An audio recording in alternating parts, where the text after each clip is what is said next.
but I am going to use the word in-group, out-group. This Chabadnik is sitting there in the middle of Iowa. He is clearly an out-group. So he's not like us. Mm-hmm. So there's an impulse to react in a more intense fashion. Jewish media, as in you're saying, okay, he's a member of he's a minority. They feel he doesn't belong. No. He's more than that. Uh-huh. He's not just a member of a minority. He dresses different. He looks different. He talks different. He wears a bigger hat. This guy is not. This is a Chabadnik. He's not in Brooklyn. He's in the middle of Iowa. So let's get real. So if it was a Jew who dressed like an Iowa farmer, that would be one thing. But if we're talking about a guy who dresses like a Chabadnik and he's an Iowa farmer, that was too much for the powers that be. Yes, except he was an Iowa butcher, not a farmer. So he's an out-group. Now, he could have also been another form of out-group, but he happened to be a Chabadnik. So he's an out-group. So naturally, the people say, this does not reflect our community standards. We're not going to let these people, whoever these people are, come in here and do this kind of thing. Mm-hmm. We're angry, we're unhappy, and we're going to take action. Does anyone rise to his defense as a co-religionist and ask for fair and equal treatment? No. Why? He's committed a bunch of crimes, allegedly, and here's the reality. Slaughterhouse is not pretty. When you, the act of kosher slaughter is very unsightly. No one wants to see it.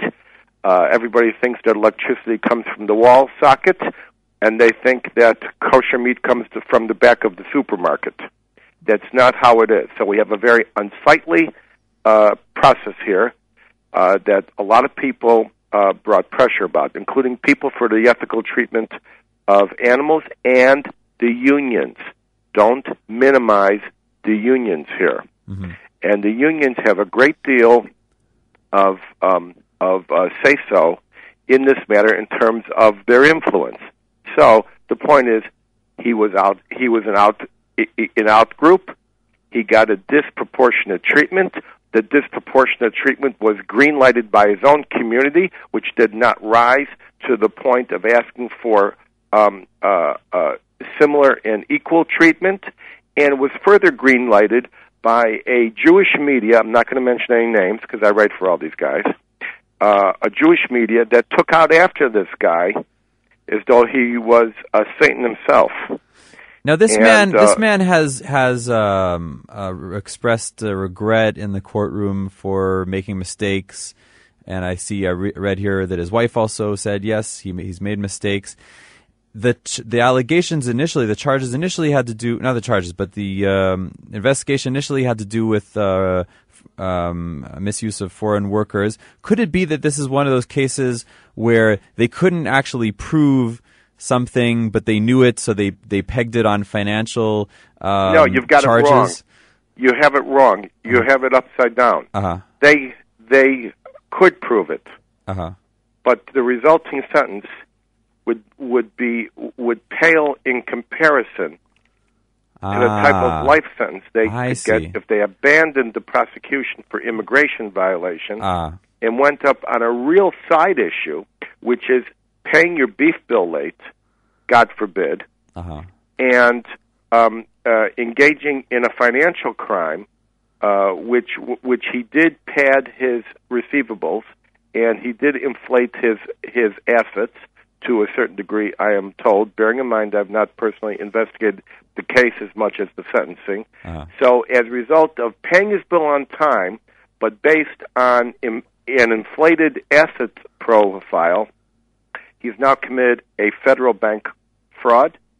Federal bank fraud, the sentence of which is pegged to the amount of money lost.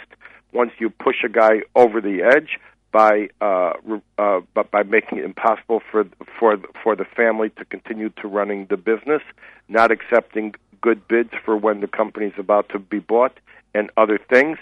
Now the company goes out of business. Were it not for the government prosecution, in the intense way it occurred, the company would not have gone out of business. Now the bank puts aside the $21 million that it made in sheer profit, and says now we've lost a lot of money, $24 million in this line of credit, and now he's sentenced to life. The mere fact that in this day and age, the U.S. attorney would call the cattle suppliers and ask them to calculate how much money they lost in interest on the fact that their bill was paid 3 to 5 days late must give you an insight into the mindset of this prosecution. And by the way, I'm pro-prosecution. I'm the man who wants to lock him up, but I want to lock him up fair, and I want to lock him up equitably, because when you can do it to one, you can do it to all, and that's what this is about. Now, what is going to happen now? Is this guy really going to get a life sentence? Yes, he's going to get a life sentence. There has been a massive campaign of letters to the judge. There has been a massive public campaign. The public campaign has been mischaracterized as being a secret behind-the-scenes campaign. It's kind of hard to be behind the scenes when it's Facebook, Twitter, and the mass media.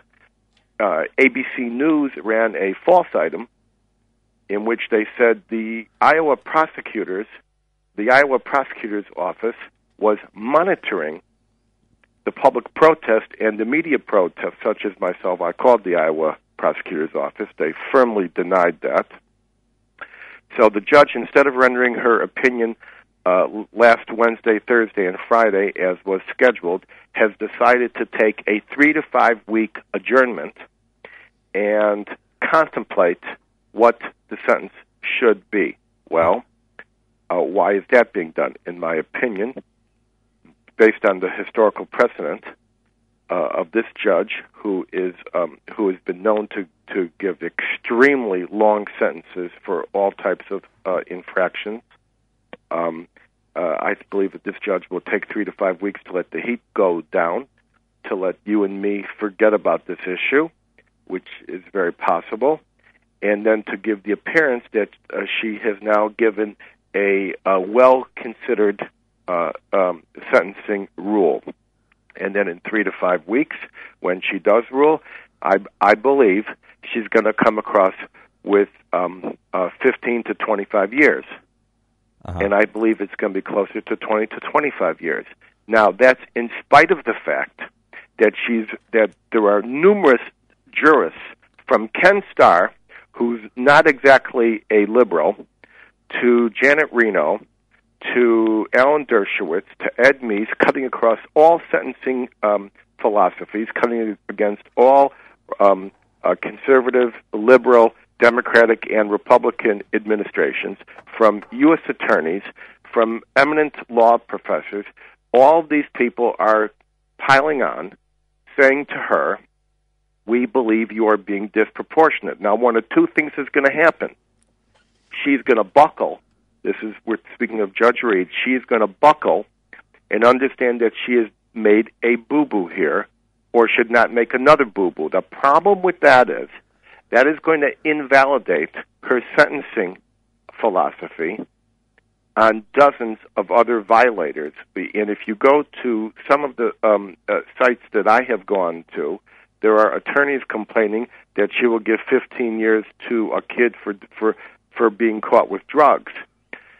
So she's either going to buckle, which I don't think she will do, or she's going to let all of this pass, feel that she's been attacked for being the kind of law and order judge that she is, and will go ahead and give not a 45-year sentence, as the numbers indicate, or a 40-year sentence, but a 20 to 25-year sentence.